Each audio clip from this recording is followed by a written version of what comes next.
नमः शिवाय। भारत को मंदिरों का देश कहा जाता है।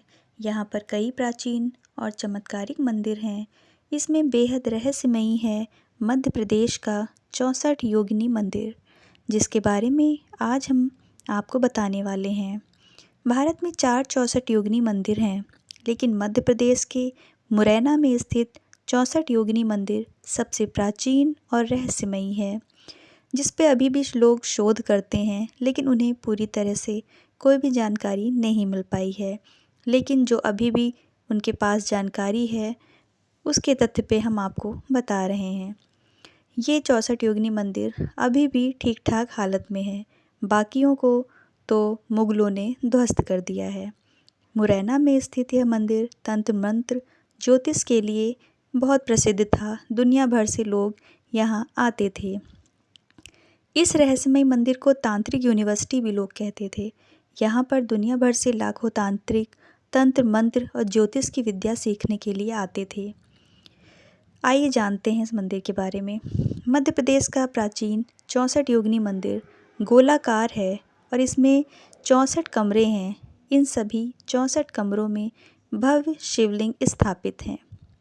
इस अद्भुत मंदिर का निर्माण करीब 100 फीट की ऊंचाई पर किया गया है और पहाड़ी पर स्थित यह गोलाकार मंदिर किसी उड़न तस्तरी की तरह ही नज़र आता है। इस मंदिर तक पहुंचने के लिए 200 सीढ़ियां चढ़नी पड़ती हैं। मंदिर के बीच में एक खुले मंडप का निर्माण किया गया है, जिसमें एक विशाल शिवलिंग स्थापित है। बताया जाता है कि यह मंदिर 700 साल पुराना है। इस मंदिर का निर्माण कच्छप राजा देवपाल ने 1323 ईस्वी में करवाया था।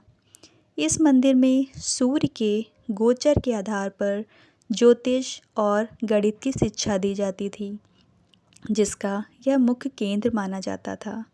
कहा जाता है कि यह भगवान शिव का मंदिर है, जिसकी वजह से लोग तंत्र मंत्र और ज्योतिष विद्या सीखने के लिए यहाँ आते थे। 64 योगिनी मंदिर के हर कमरे में शिवलिंग है और देवी योगिनी की मूर्तियाँ स्थापित हैं, जिसकी वजह से इस मंदिर का नाम 64 योगिनी रखा गया था। हालांकि कई मूर्तियाँ चोरी हो चुकी हैं। इसके चलते अब बची हुई मूर्तियों को दिल्ली स्थित संग्रहालय में रखा गया है।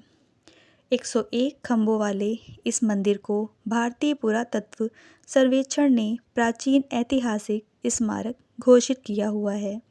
बताया जाता है कि ब्रिटिश आर्किटेक्ट एडविन लुटियंस ने मुरैना में स्थित 64 योगिनी मंदिर के आधार पर ही भारतीय संसद को बनवाया था। लेकिन ये बात किसी बात में लिखी नहीं है और ना ही संसद की वेबसाइट पर ही आपको कोई जानकारी मिलेगी।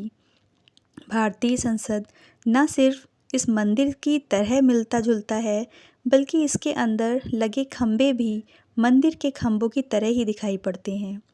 जिन अंग्रेज़ों को हम भारतीय बहुत इंटेलिजेंट समझते हैं और उनकी नकल करते हैं, असल में उन्होंने हमारी नकल की और चोरी करके ही अपना नाम बनाया। और यहाँ तक कि इतना कुछ लेने के बाद भी उन्होंने कभी हम भारतीयों को इसका श्रेय नहीं दिया। स्थानीय लोगों का मानना है कि आज भी यह मंदिर भगवान शिव की तंत्र साधना के कवच से ढका हुआ है। इस मंदिर में किसी को भी रात में रुकने की अनुमति नहीं है। तंत्र साधना के लिए प्रसिद्ध 64 योगिनी मंदिर में भगवान शिव की योगिनियों को जागृत करने का कार्य होता था। जैसा कि आज भी हम सुनते हैं कि भविष्य मालिका के अनुसार कि कलयुग में जब कल की युद्ध होगा, तो माँ काली और 64 योगिनी भी इस युद्ध का हिस्सा होंगी। समस्त योगिनियाँ अलौकिक शक्तियों से संपन्न हैं तथा इंद्रजाल, जादू, वशीकरण, मारण, स्तंभन इत्यादि कर्म इन्हीं की कृपा से सफल हो पाते हैं। 64 योगिनियों की पूजा करने से सभी देवियों की पूजा हो जाती है।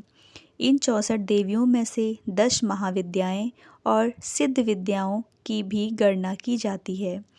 एक संपूर्ण पुरुष 32 कलाओं से युक्त होता है, वहीं एक संपूर्ण स्त्री भी 32 कलाओं से युक्त होती है। दोनों के मिलने से बनते हैं 32 + 32 64। तो ये माना जा सकता है कि 64 योगिनी शिव और शक्ति जो संपूर्ण कलाओं से युक्त हैं, उनके मिलने से प्रकट हुई हैं। मान्यता है कि ये 64 योगिनी माता काली का ही अवतार हैं। घोर नाम के राक्षस के साथ युद्ध लड़ते हुए माता आदिशक्ति काली ने इस रूप को धारण किया था। उन्हीं की ये 64 योगिनियाँ हैं। यह रहस्यमयी मंदिर एकेंतेश्वर महादेव के मंदिर के नाम से मशहूर है। ओम नमः शिवाय। वीडियो अच्छी लगी हो तो कमेंट करें, लाइक करें, शेयर करें।